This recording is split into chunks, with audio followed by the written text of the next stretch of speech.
Everything's made fresh with real ingredients, no artificial flavors, colors, or preservatives. Located off Victoria and Grand. Learn more or place your order at cafelatte.com. That's cafelatte.com. Portions of the following program may be pre-recorded.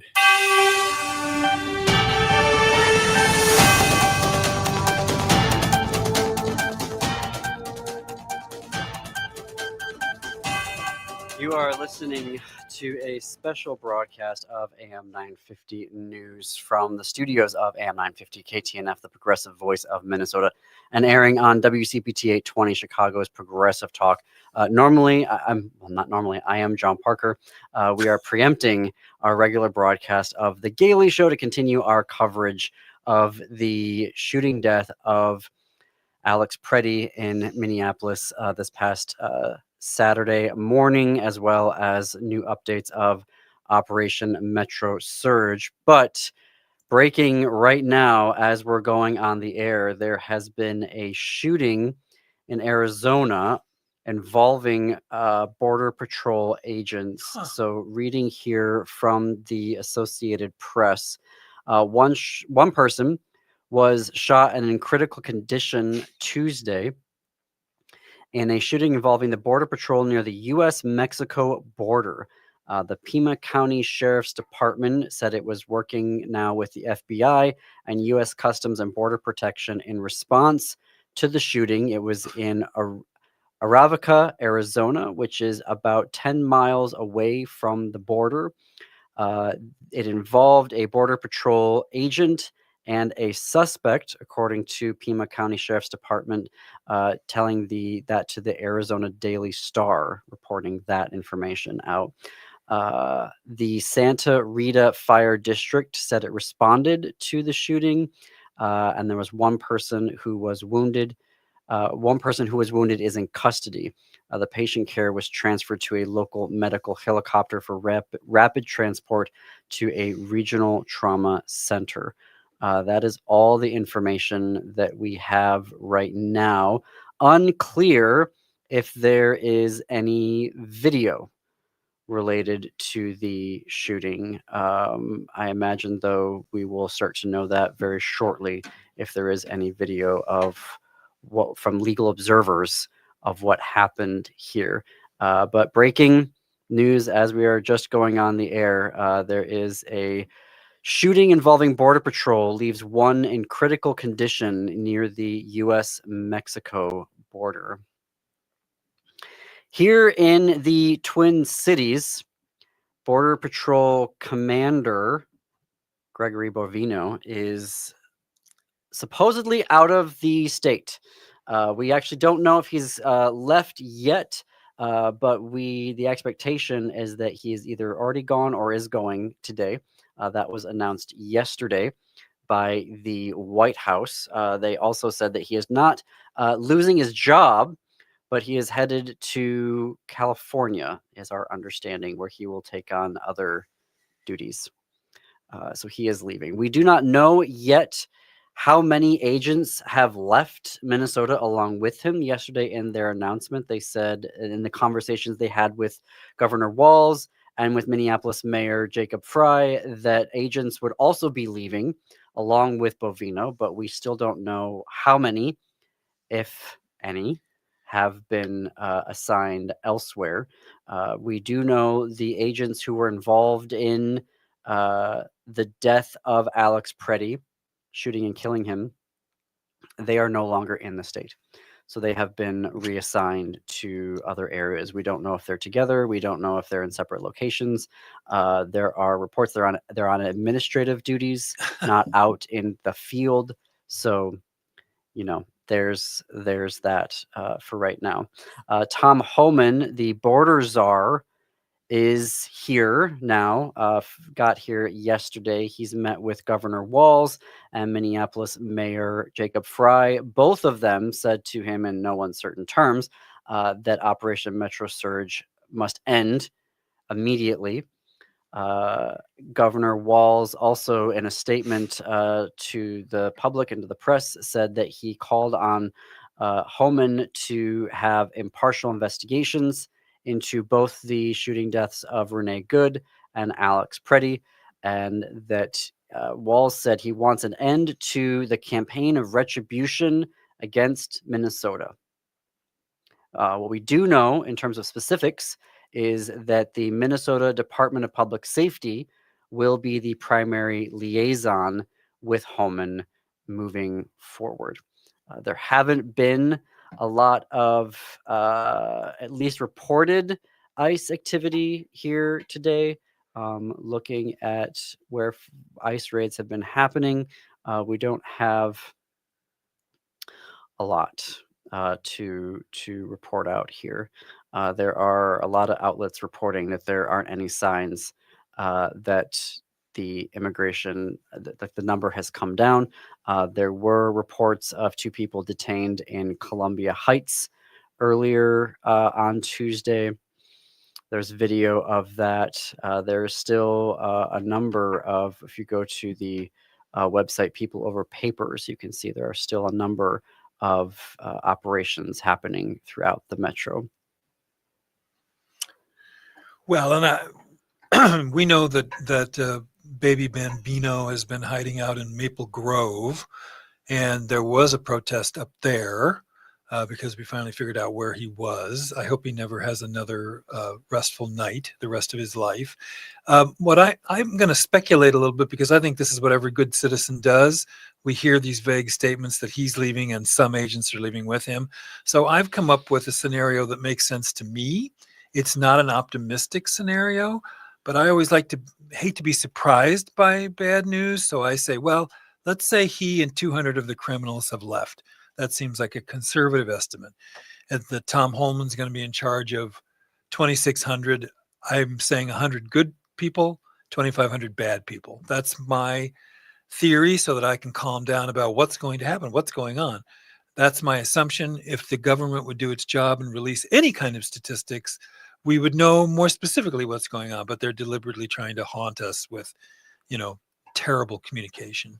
So good that Bovino's gone. My friends in California, in Southern California, I bet my bottom dollar he's going to be up in Oxnard. He's going to be up in Ventura County. That's where all the cops go. Keep an eye out for him. Keep an eye out for him. He's well recognizable. He's about 5 feet tall. Okay, You'll that's see him. Speculation. We don't know where he is going to be sent to. There is reporting from MS Now. They broke today about 2 investigations. So the Customs and Border Protection will be investigating Customs and Border Protection into the shooting of Alex Preddy. However, according to MS Now reporting today, the Department of Homeland Security is also investigating Alex Preddy to see, quote, whether he broke any laws, end quote. They've also announced that there will be no civil rights investigation into Preddy's killing. Oh, no. This, of course, is coming as Trump is telling folks as he's leaving the White House that he wants to see a full investigation into what's going on here. So, and that it was very sad, and everybody is starting to report on, oh, he's expressing, he's retreating from what people were saying over the weekend. Is he really? Oh. Yeah. So, the old fool, just whatever anybody tells him to say, he doesn't know what's going on. He's not paying any attention. He's texting. He doesn't have time to know he's like your kid at the dinner table. He's not listening to your conversation, and this dope isn't either. But he is very clearly a TV president. Yeah. And I think the only reason why he is making any shift is because he's seeing how badly it's playing on TV. Right. And so now has made a shift.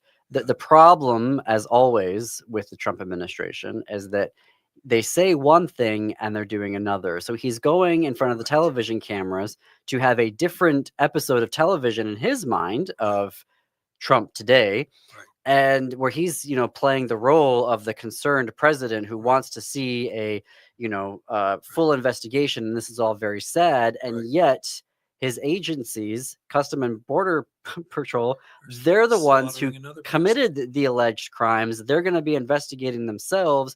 And oh, by the way, the Department of Homeland Security is going to be investigating the victim. And they killed some, or came very close to killing somebody today. There's no reason for Border Patrol to be killing people. You're talking about Arizona. Right. But my point is, these are not people, first of all, that should have long guns and assault rifles.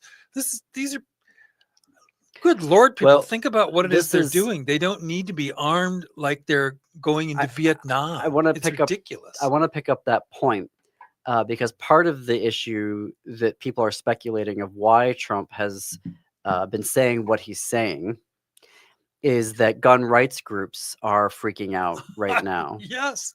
Because they show up to their own protests with AK-47s and, rifles and handguns. Yep. And so they're saying, wait a minute, Alex Preddy was a lawful gun owner. He had a lawful conceal and carry permit. That doesn't mean that he gets to die. And I think what's really fascinating right now is how many of the right wing, and the latest is today, Megyn Kelly, who's saying on her show that she doesn't feel sorry for Alex Preddy. And I can't believe I'm going to quote her here, but it just shows you how she said, you know why I wasn't shot by Border Patrol this weekend? Because I kept my ass inside and out of their operations. Yeah. So she's like, if I felt strongly enough about something the government was doing that I would go out and protest, I would do it peacefully on the sidewalk without interfering via a whistle, via shouting, via my body in any way. I would make my objections known by standing there without interfering. Yeah, which was Alex was doing that. He was an observer. This is one thing that I'm very angry. Which is what he was doing. The media, frankly, I'm angry at the media because they're calling him a protester. He wasn't. He was an observer. He was. It was video, recording with his phone what was going on, and he was helping the traffic move through. And he helped a lady that the what's pepper sprayed, and she fell to the ground. So he was being a great citizen. And for somebody like Megyn Kelly, that human piece of something terrible, to impugn somebody that was actually a good citizen, knowing what a horrific human being she is, that's ghastly. Now, but here's what I love. The people that do bring their guns, the right-wing Second Amendment bull crap people, they deserve to be shot according to the government, defense of killing Alex Preddy. So the hypocrisy that all of us have seen thousands of times is being played out in the opposite direction this time. We're gonna pick that up because this is influencing what the Trump administration is doing. But for right now, we're gonna take a very quick break. You're listening to The Gailey Show on AM 950 Radio and WCPT 820, Chicago's Progressive Talk.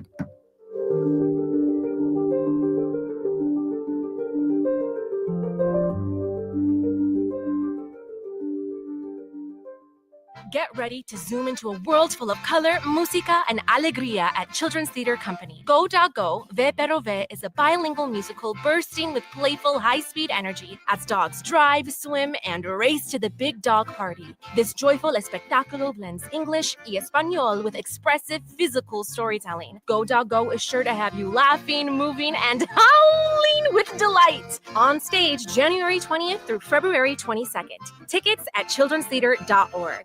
Greg Bakken here. I've told you about the out-of-the-world roast beef sandwiches at Maverick's Real Roast Beef, but I haven't told you about their Philly steak sandwiches, turkey bacon avocado sandwich, BLT, crispy chicken, fish sandwiches, brisket, or pulled pork. Okay, you get the idea. They make a lot of delicious food to the same standard as their famous roast beef sandwiches, and now I'm starving. I'm going to go to Maverick's Real Roast Beef off Lexington and Roseville, and you need to go too. Check out their menu at mavericksbeef.com. Hey, this is Andy Otto, Executive Director of Twin Cities Pride and your host of Twin Cities Pride Amplified. Our community needs your help. Twin Cities Pride is collecting donations to help our local community in need. We're collecting everything from shelf-stable food, household cleaning supplies, infant care items, and personal care products at our Pride Cultural Arts Center. If you're looking to help, reach out to us at info@tcpride.org or just stop by 1201 Harmon Place in Minneapolis. It's our time to take care of our community and take care of each other all year long. In today's uncertain times, Woodland Stoves and Fireplaces believes that a fire can add comfort and security to your life. At Woodland, our mission is to connect you to a place for fire that works. Woodland Stoves and Fireplaces installed our wood stove years ago, and we still love it. Watching the fire, feeling the heat is a joy we experience every day. And knowing we have a reliable heat source makes us feel snug and safe. There are many choices in wood, gas, or electric. For diversity in styles, at Woodland Stoves and Fireplaces, we display over 180 models, and 35 of these are burning displays. You can experience the glow and warmth of a live fire. Whether wood, gas, or electric, find a fire that warms your heart, a fire that adds comfort and security to your life. See the many choices at Woodland Stoves and Fireplaces, located on the corner of East Franklin and Riverside Avenue in Minneapolis, and online at woodlandstoves.com. Woodland Stoves and Fireplaces since 1977. For over 48 years, our slogan has been, out of the ordinary products and services. Our mission is to get you a fireplace that works in your life. Peace of mind shouldn't cost a fortune. We keep things simple at Schroman Law because we believe planning for your estate and end-of-life care shouldn't be stressful or expensive. Every client relationship starts with a free consultation so clients have the information they need before making important decisions. From there, we work closely with clients to ensure they are choosing the most efficient and cost-effective plans for their specific needs. Schedule a free consultation today at schromenlaw.com. That's SCHROMEN law.com.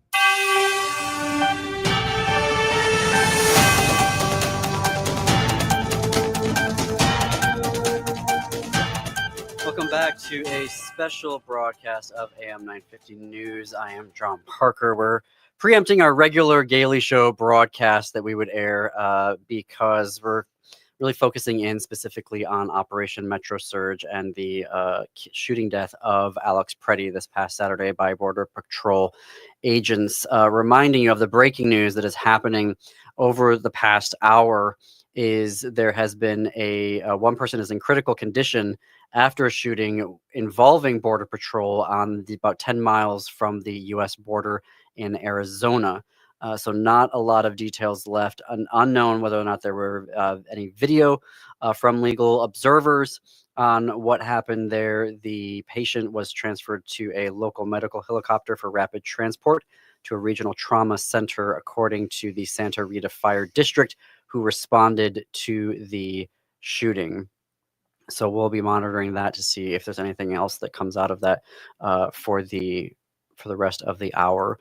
We're going to have the author Patrick Nathan joining us at the bottom of the hour to talk about his book, Image Control, Social Media, Fascism, and the Dismantling of Democracy.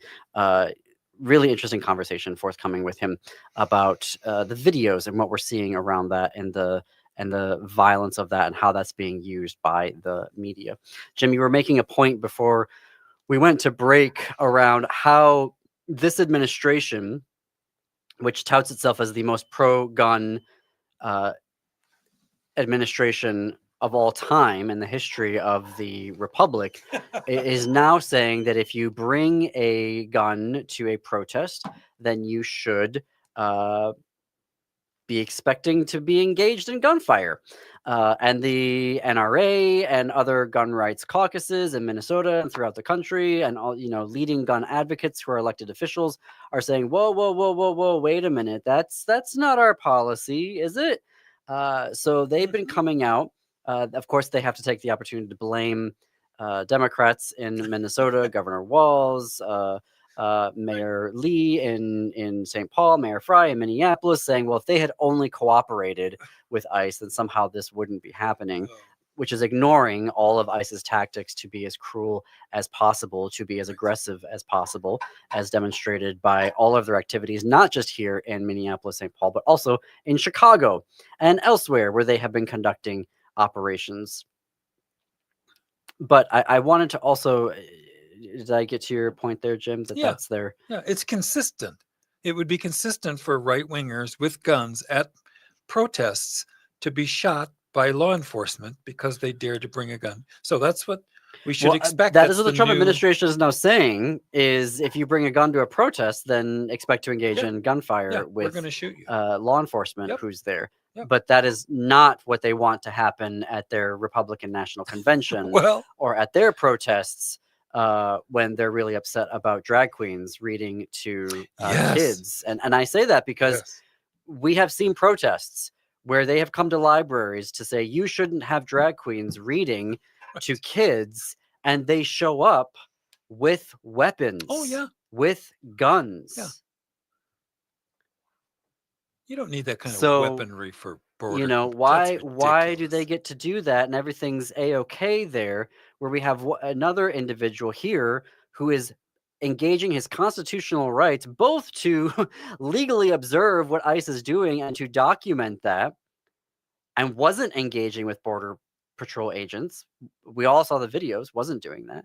And also exercising his constitutional right to have a concealed firearm on him. Yep. He was doing everything according to the Constitution. Right. And Border Patrol said no. Yeah. No. Trump's America. This seriously, MAGA's America at this MAGA's point. America.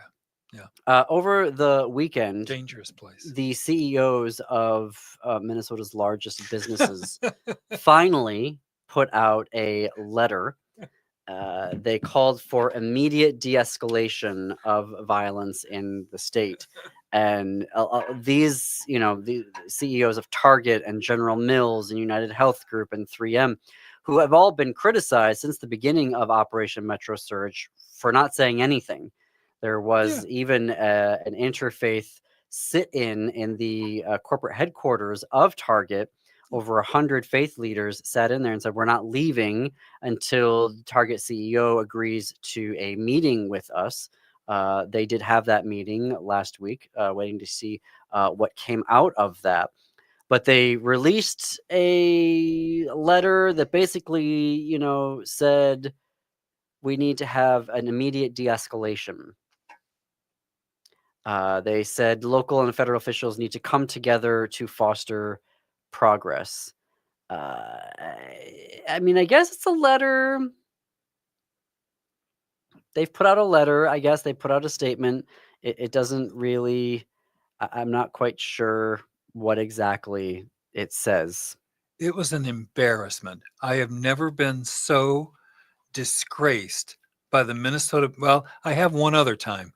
This is the second time I felt so ashamed of the Minnesota business community, because one of the logos on that letter is Ecolab, and Ecolab furnishes equipment to ICE. So everybody that's working up in the northern suburbs at Ecolab, you ought to be looking in the mirror a little bit and asking, well, am I doing the right thing here? Because I think you're on the wrong side of, heaven and hell, if you want to put it that way. So no, it was a sad commentary. Again, drawing equivalency between inhumanity and people standing up for themselves and saying, you both have to kind of find middle ground. That's idiotic. If a journalist says it, it's idiotic, because we know right from wrong. All of us do, no matter which side of it we're really on. Workers from Target responded in a letter or had their own letter on January 23rd to the CEO. So this came out 2 days before the CEOs wrote their own letter, where they said, and there's a quote, in the face of this tyranny, continued silence from our leaders will never make us safer, as already evidenced by ICE's kidnapping and assault of 2 Target Richfield employees who were both minors and citizens. Well, Nazi Germany, Krups and Volkswagen made a ton of money off the Nazis. And other German companies did too. Those are the 2 that are in my head. So this crowd, some of those people are making a lot of money off of this. And that should make each one of us so sick we can't eat for 3 days. So shame on any Minnesota company that's working with ICE. Shame on you. We are going to have a break here. When we come back, we are going to have the author Patrick Nathan. He is the author of Image Control, Social Media, Fascism, and the Dismantling of Democracy. It's a book that came out just a few years ago, but I've been rereading it, and after the videos of legal observers for the past 3 weeks, I thought we got to have him on here to talk about this book. So when we come back, we will talk with Patrick. You are listening to The Gailey Show on AM 950 Radio, the progressive voice of Minnesota, and AM 9 and WCPT 820, Chicago's progressive talk, where facts matter. More after this break.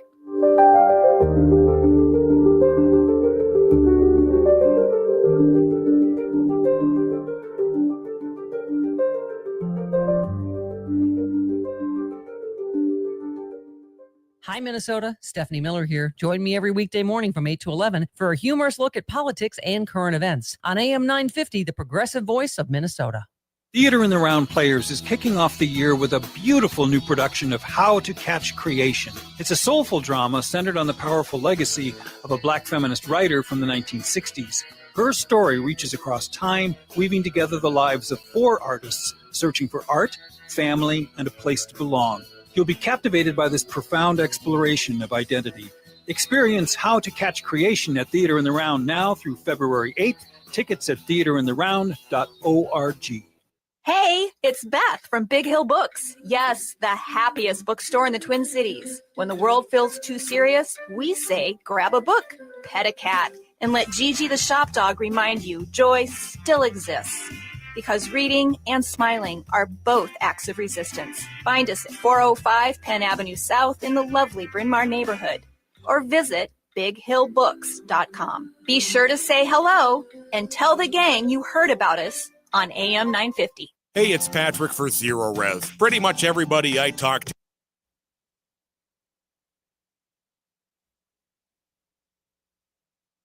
Hello? Hello. I cannot hear you. Why is that? Can you hear me now?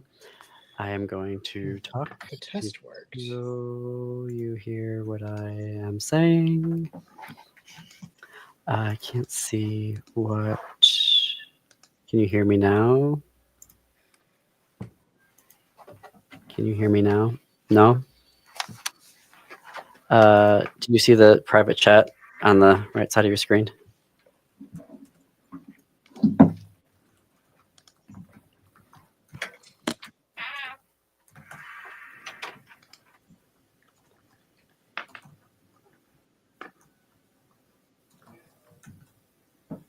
Can you see that, Patrick?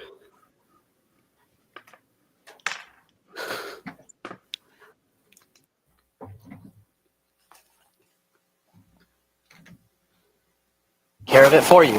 I provide fast, thorough, and reliable snow removal. Your driveway and sidewalk stay clear, safe, and completely stress-free. Stay warm, skip the back-breaking work, and let me handle all the heavy lifting this season. Visit buzzcutmowingmn.com today.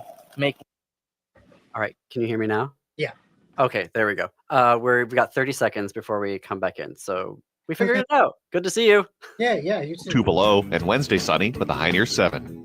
Since 1984, Cafe Latte has been serving up gourmet soup, sandwiches, and salads in a relaxed cafeteria setting. Everything's made fresh with real ingredients, no artificial flavors, colors, or preservatives. Located off Victoria and Grand. Learn more or place your order at cafelatte.com. That's cafelatte.com.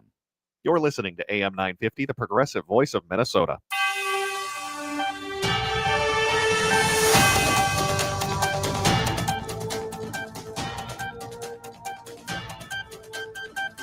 You are listening to a special broadcast of AM 950 News. I am John Parker. We have preempted for the hour our regular broadcast of The Gailey Show to continue our coverage of the shooting death of Alex Preddy this past Saturday by Border Patrol agents and the ongoing Operation Metro Surge happening here in Minneapolis.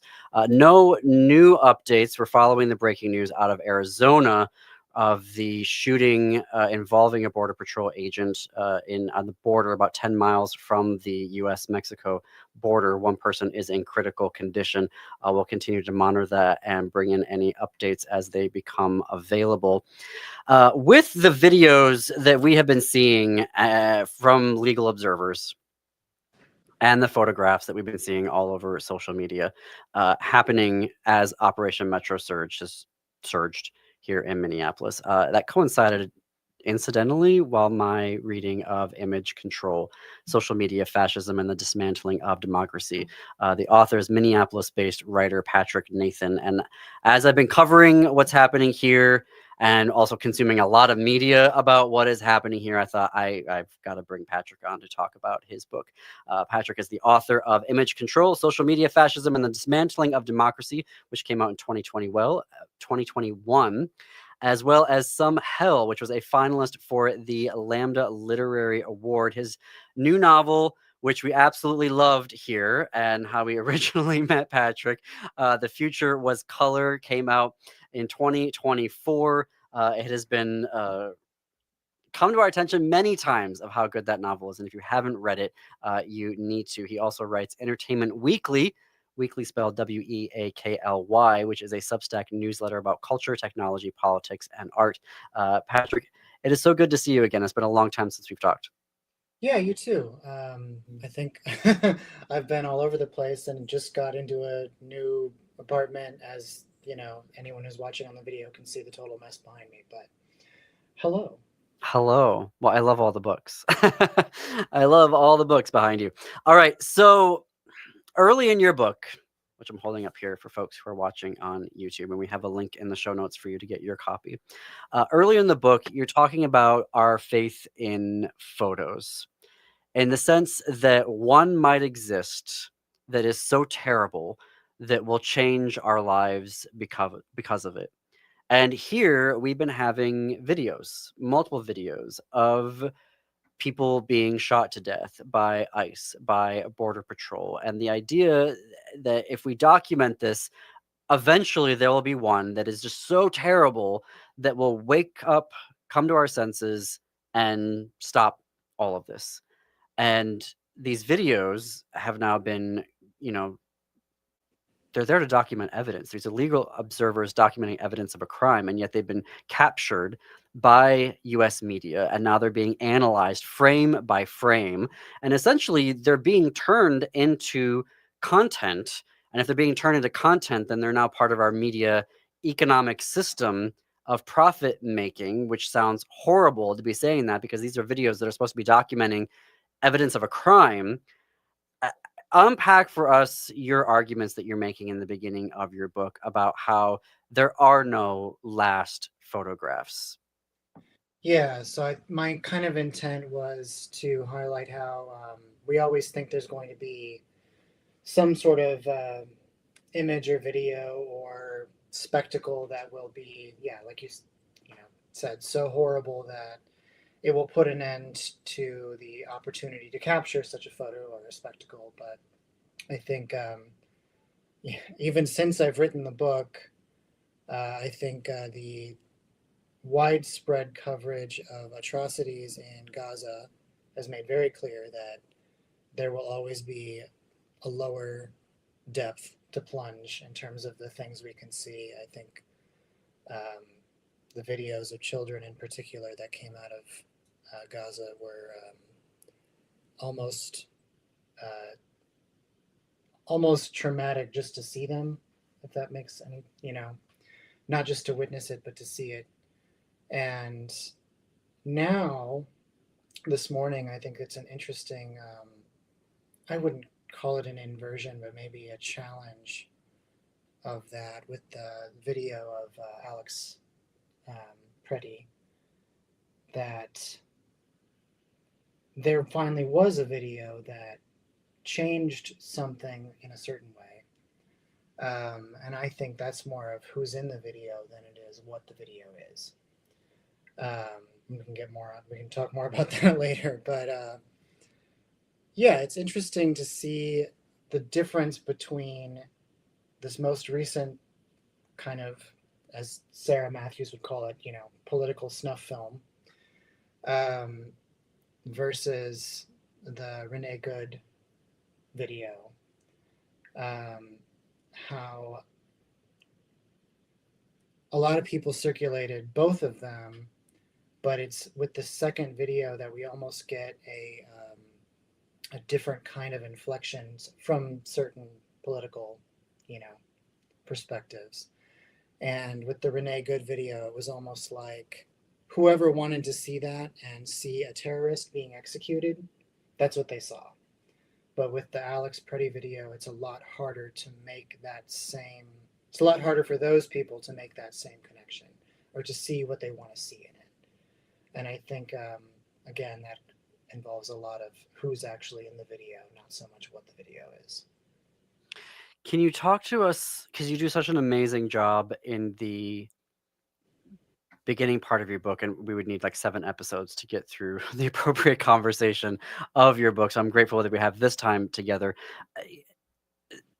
How you're talking about the use of images and aesthetics and putting that into a profit-making machine, and even how they're framed within websites, and people are watching these websites, they're watching them. I guess Blue Sky doesn't have ads surrounding it as you're scrolling through, but Twitter certainly does, Instagram certainly does. Like, all of these social media platforms, in addition to news websites, are surrounding these videos with ads and making money off of you going to their website to watch a murder.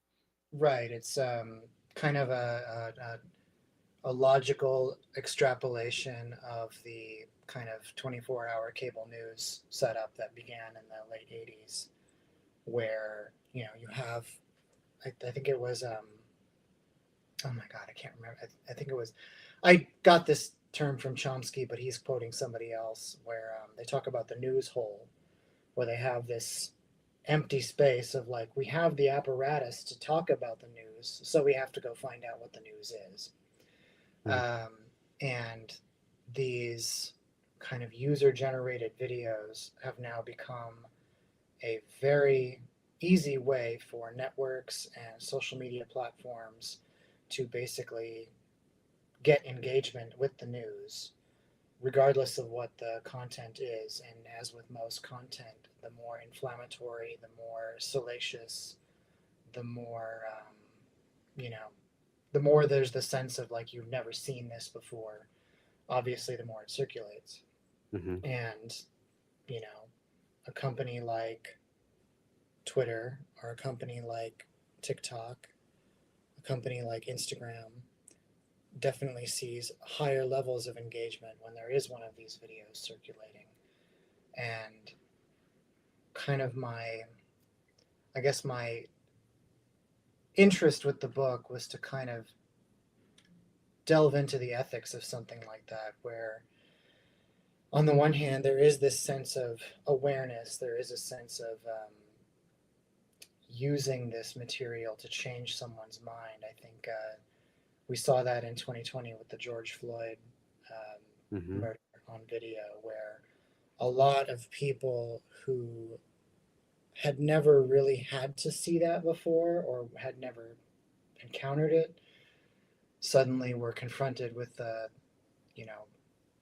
reality that Black Americans have been confronted with for centuries at this point. And it made that a lot more real for those people who had never had to confront it. But on the other hand, you have corporations basically reaping in profits by showing you this content and putting it in front of you in an extremely decontextualized, almost random way, where you could be, getting out of bed, going to make your coffee, opening social media to see what's happening with your friends or your family, and you're confronted with, someone being murdered on a short form video. And then you swipe up and there's, somebody playing with a cat.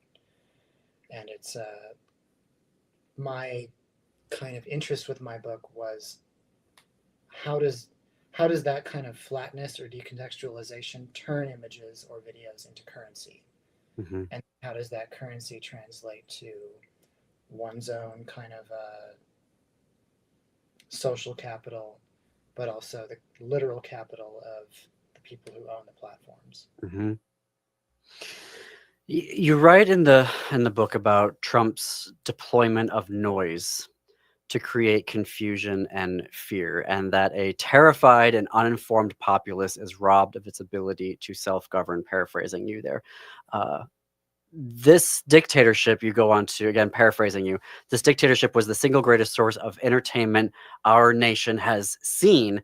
what struck me about reading that again was that over the weekend, watching how badly he was playing on TV, and you write in there, which I did not know about, how he used to call in to like the Inquirer and other publications to put gossip, like under a fake name. He'd call into these publications and say, hey, this thing's happening with Trump.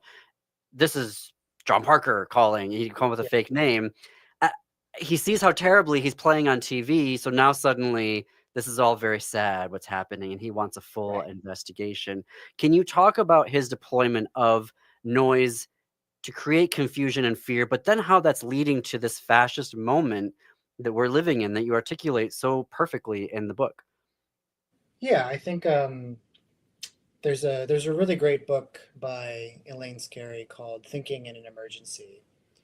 And, she kind of argues that she's mostly going after the idea of nuclear weapons, how there's no framework for the general public, which actually has, the authority technically over Congress to declare war. But because Congress has nothing to do with nuclear weapons, the public therefore has no control over nuclear weapons, and there's no ability to think about the immensity of the decision. And basically, I would argue that since, just to be simple, I would say since 2016, we've been in an emergency of some sorts. Mm-hmm. And it has required careful and, I think, very honest thinking that has not been done at the appropriate level, I suppose. I think the closest we came to it was probably the week after January 6, 2021, when you saw a lot of people actually in positions of power, and I include media in this category because usually pundits are the least honest people and the least I don't know what's the word, least perceptive seeming. Mm-hmm. But that's when I think CNN or some other news channel, I can't remember which, actually killed the feed from the president's mic. Mm-hmm. He was in the middle of saying something and they just turned it off. And that's the thing that should have been done in 2015. And that's also when Twitter deleted his account. Mm-hmm. That's also when people were seriously considering, like, is this an insurrection?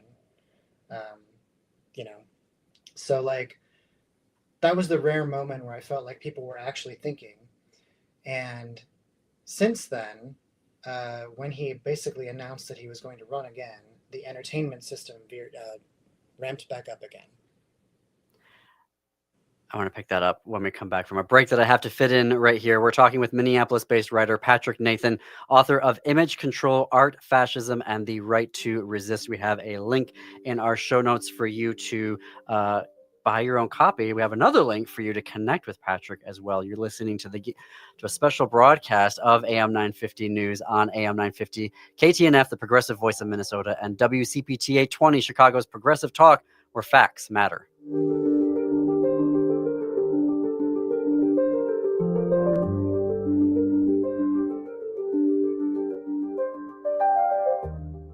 Hi, I'm Jay from Greenhouse Salon and Shop.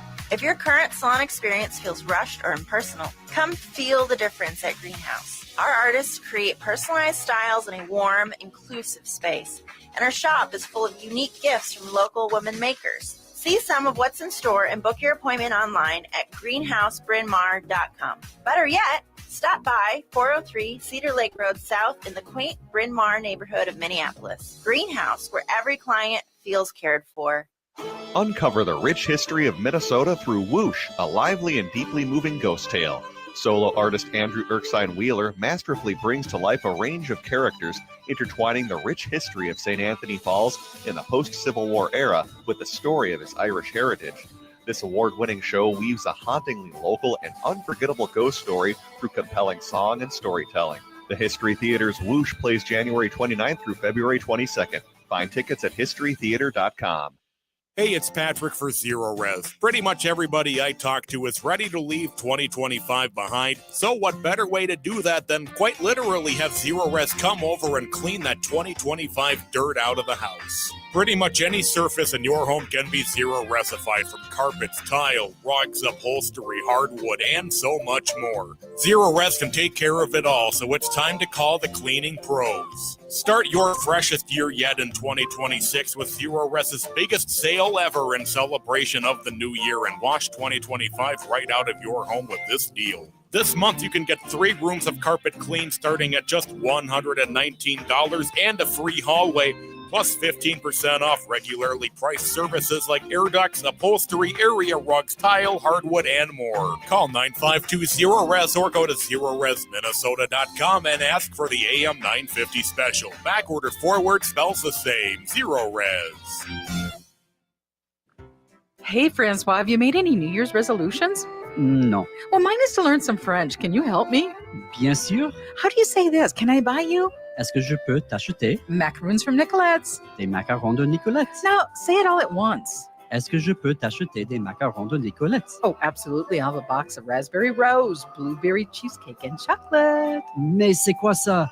Thank you, Francois. You can order them online at nicoletsmacaroons.com or visit their store in Plymouth. Merci. Would you let animals pick your insurance? Do you really need to experience mayhem to get the best rates? Or how about a celebrity quarterback or fake university saving you money? There's a lot of marketing stunts when it comes to insurance, but what you really need is someone looking out for you. Call Array Insurance, and they will work hard to find you the best insurance coverage and rates. So avoid gimmicks and call Cheryl at Array, 763-504-3067, or arrayinsurance.com. Array Insurance, working hard for you.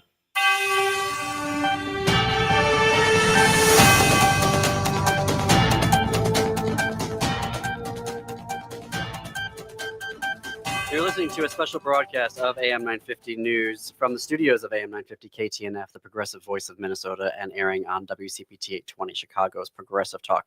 We are preempting my regular broadcast of The Gailey Show to provide you with continuing coverage of the shooting death of Alex Preddy this past Saturday by Border Patrol agents and Operation Metro Surge, as it is right now. But right now, we are talking with Minneapolis-based writer Patrick Nathan, author of Image Control, Art, Fascism, and the Right to Resist, a book that is even more relevant, or continues to be as relevant, forgive me for putting it that way, since it was first published in 2021. In the moment we're in, as we're watching these videos over and over and over again, and photographs of people who are being victimized, killed by ICE, Border Patrol, and the United States government. Patrick, there was, you write that, and this was in 2021, you wrote, to dispose of Trump and call our work done would be to make a monster of him, to place everything awful about America on his hunched shoulders and cast him out. And we would be reborn. We would be innocent again. And our story would start over with new characters, new atrocities, new monsters. But getting rid of Trump still leaves us with the country that not only elected him, but created him. And that really stuck in my mind, or I couldn't get it out of my mind, after watching an ICE officer clap as another one was shooting Alex Preddy in the back, and then another one said boo-hoo to protesters and legal observers who were shouting at them, "What did you do? What did you do?" Walk us through what we need to do to not only dispose of Trump, but because you've got some answers in here, and I've got another quote that I can give you because you're very quotable in this book. But how do we begin? Because we tried it, right? We tried it. We thought we elected Biden. We're moving on. We got past it. We have new things that we're going to talk about now. And apparently we didn't get past it because we didn't deal with what created Trump. Unpack that for us. Well, I think I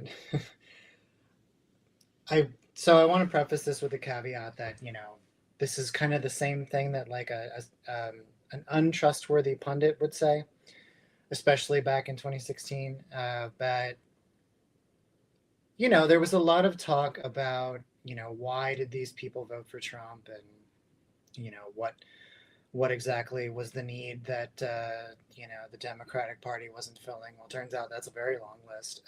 But I think the kind of the simultaneous rise of a fascist right with a very, very politically engaged, active leftist resistance definitely does indicate that there was a giant hole in the middle of our national politics that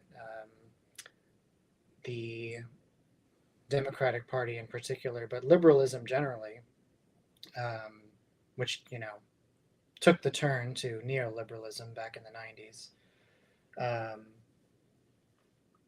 couldn't at all fulfill or address. And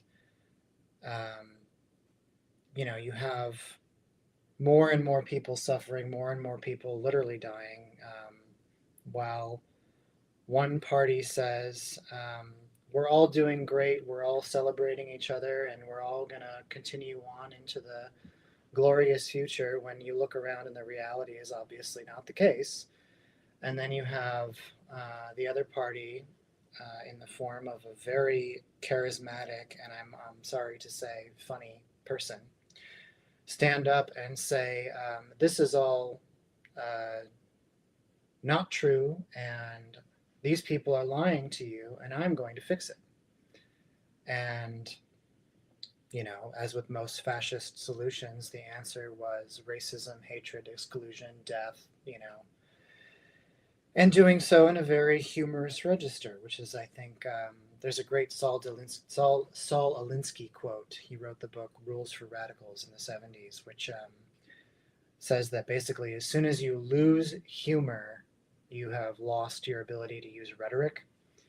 And I think that was another kind of side effect of our very 2010s moment of nobody can joke about anything, and everything has to be taken so seriously, and everyone's traumatized and everyone's victimized. And I think there was this huge internet aesthetic of kind of overtaking a very legitimate theories and very legitimate discourse around trauma and victimization, and turning it into, I'm traumatized because my friend didn't answer my text.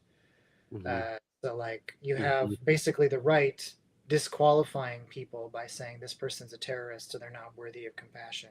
And you have people on the extreme online left being like, this person is not worthy of compassion because they're toxic. So you have polarized dehumanization, not in the same register. I want to be very clear about that, but in going in both directions. And I think that's the other thing that kind of gets overlooked a lot, is that when people say both sides, when people say, this is happening on either end of the aisle, aesthetically, yes, there's kind of a similarity, but ethically and politically, these are extremely different situations. But, what is the aesthetic structure behind both of them? And it is very much entertainment, and it is very much the media. The reason that a lot of people, young people who kind of bought into the social media lifestyle, have this extremely dismissive attitude is because of internet aesthetics, blocking people, celebrating humiliation, et cetera, et cetera, et cetera. And the right has this same attitudes for the same reasons, is that it became funny. Where was I going with that? No, that I don't remember. That was great, and unfortunately, I have it's time. The book is Image Control: Social Media Fascism and the Dismantling of Democracy. Patrick, Nathan, you are always welcome here to join us to have conversation, because I always learn so much in conversation with you and reading your books. You can connect with Patrick at patricknathan.com. That is all for us. Up next on WCPT is Democracy Now! On AM 950 in Minneapolis. It is the Matt McNeil Show. And until this time tomorrow, hang in there, I guess, America. Solidarity.